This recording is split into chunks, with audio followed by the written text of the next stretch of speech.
गौरी, अमेरिकेकडे खरंच सोनं नाहीये?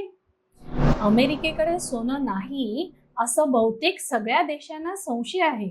1945ला जेव्हा ब्रेटन वूड्स सिस्टम अस्तित्वात आली तेव्हा अमेरिकेकडे 20,000 मेट्रिक टन सोनं होतं.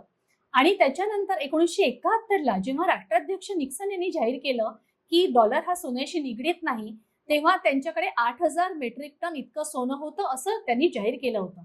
त्याच्यानंतर अमेरिकेमध्ये असलेल्या सोन्याची चाचपणी ऑडिट झालेलं नाही.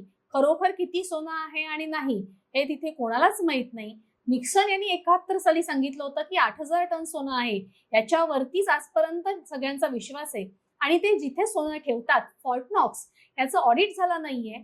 त्याचं फॉर्ट नॉक्सचं ऑडिट व्हावं असं जेव्हा एलॉन मस्कने जाहीर केलं आणि ते ऑडिट आम्ही लाईव्ह करू असं डिक्लेअर केलं, त्याच्यानंतर पुढच्या 15 दिवसात एलॉन मस्क यांची गच्छंती झाली.